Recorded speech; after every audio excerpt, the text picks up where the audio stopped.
from the Lakeside Newsroom of the Henrico Citizen, your hometown news source since 2001. This is the Henrico News Minute with publisher Tom Lapis.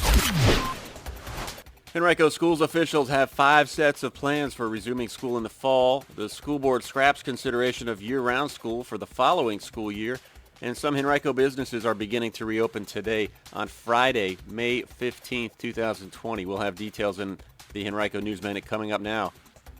It's sponsored today by Henrico Casa. And now for the news.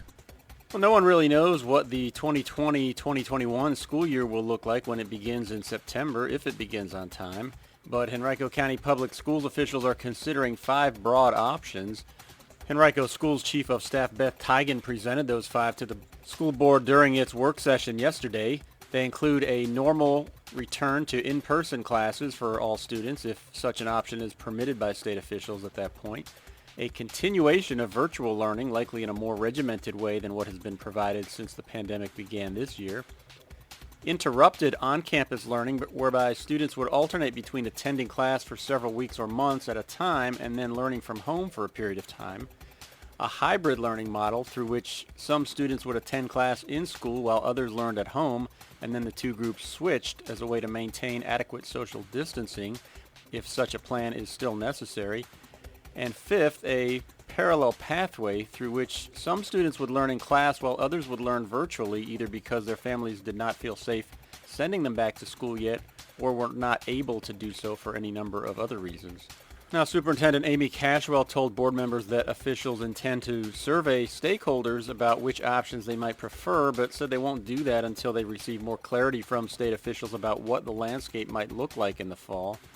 Varina District Board Member Alicia Atkins told her colleagues yesterday that the top priority among the constituents she's heard from to date is safety.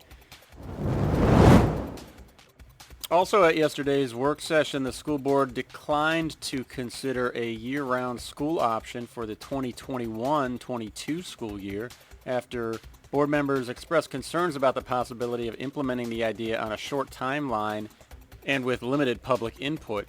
Instead, at the board's request, the school system next week will email all county stakeholders seeking input about whether a traditional post-Labor Day start on September 8th, 2021, or a new pre-Labor Day opening on August 23rd of that year is more desirable. During the work session yesterday, members also agreed to delay their vote on the adoption of that calendar from May 28th until June 18th in order to allow for responses to be provided and analyzed. Staff members and Henrico Superintendent Amy Cashwell are recommending that the board stick with its post-Labor Day start for several reasons. First, as a result of the pandemic and what is likely to be a lost summer for many people, starting school earlier in 2021 would cut short the first true summer in 2 years for families. And second, the school system is building new versions of Tucker and Highland Springs High School and doubling the size of Holiday Elementary with the intent to open all 3 in the fall of 2021. Even though those projects are currently on schedule, they already were fast-tracked to be completed months earlier than similar projects typically would be, and bumping the start of school up by 3 weeks could present challenges, Cashwell said. Now, school system officials did bring forth a third proposal that would have been a year-round school plan for 2021-22. It would have started July 26th and included 4 intersessions or extended breaks throughout the year, a 2.5-week break from late September through mid-October, a 1-month break from mid-December through mid-January, a 3-week break from late March through early April, and then a month-long break from mid-June through mid-July. But board members decided to remove that option from the list of those being considered, objecting to the possibility of drastically changing the school system's traditional schedule given how the past few months have been anything but traditional. Well, with a number of Henrico businesses set to reopen today as part of the state's Phase 1 of reopening, Henrico County is offering technical support, streamlining its efforts, and covering certain permit fees to help businesses reopen. The state's Phase 1 guidelines allow certain businesses to reopen with restrictions, as well as to continue broad safety measures, including social distancing, wearing of face coverings, and teleworking. Henrico County and its Economic Development Authority will host a webinar at 2 p.m. on Tuesday to help businesses navigate the state's guidelines and local regulations as they prepare to resume or expand their services. You can register for the webinar online. Visit henricocitizen.com and look for this article for that link. Henrico's Planning Department and EDA and Health District are working with restaurants to establish temporary outdoor dining areas with a tent or other structure as allowed under the Phase 1 guidelines. Depending upon their specific plans, restaurants might need to obtain county approvals for a site layout and building permit, as well as other approvals from the Health District and Virginia's Alcohol Beverage Control Board. Those that need help should contact the Planning Department at planning@henrico.us or by calling 501-4602 or the Department of Building Construction and Inspections at 501-4360. In addition, the EDA will cover permit fees associated with the temporary structures required for outdoor dining and other outdoor retail during the COVID-19 state of emergency. New unemployment claims among Henrico residents fell for the fifth straight week, this time by about 13% during the most recent reporting period, according to new data released yesterday by the Virginia Employment Commission.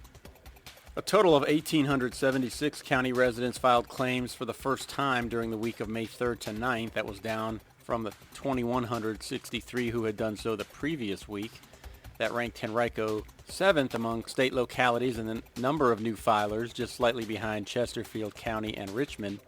Now overall, about 25,560 people have filed initial unemployment claims from Henrico during the past 8 weeks since the pandemic began. That's about 13.7% of the county's overall workforce. Henrico ranks 6th among all state localities in the number of people who have filed initial claims during that period, about 200 behind Chesterfield and less than 500 ahead of Richmond. Now, about 8,200 Henrico residents who had filed initial claims during the first 7 weeks of the pandemic did not file continuing claims during the most recent week. That could indicate that some have returned to work. Statewide, about 52,000 people filed unemployment claims for the first time last week, about 12.6% fewer than had done so the previous week.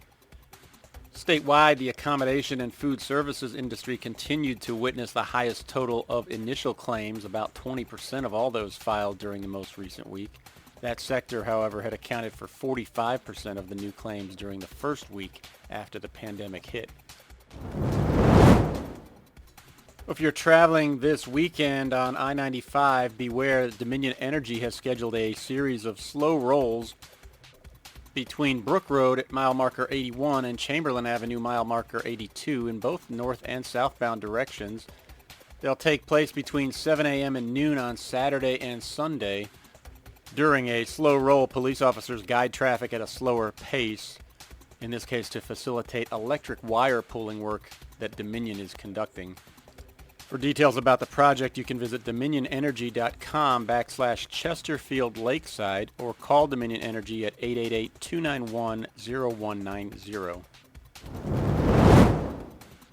Henrico County and the University of Virginia received the Virginia Energy Efficiency Council's 5th Virginia Energy Efficiency Leadership Awards yesterday at the organization's Spring Forum. The program honors innovative efforts statewide that drive energy efficiency in schools, libraries, university construction, and government buildings. Henrico has built or renovated 16 government buildings and schools to LEED certification standards since 2011 and is pursuing certification of LEED Silver or higher on 6 current projects. Those efforts have reduced energy use by approximately 30%. The Pocahontas Parkway has provided a $20,000 grant to communities and schools of Richmond to assist with the organization's emergency food assistance outreach in eastern Henrico County. CIS provides case-managed support to K-12 students in 39 Henrico and Richmond high-poverty neighborhood schools. The organization typically provides early interventions and educational enrichment opportunities for students, but started its food assistance effort because of the pandemic and the food insecurity experienced by many of those students that it serves. CIS is building an emergency food response through a distribution of $50 gift cards to local grocery stores. Its team of site coordinators are working with families on a daily or weekly basis, including about 600 in eastern Henrico.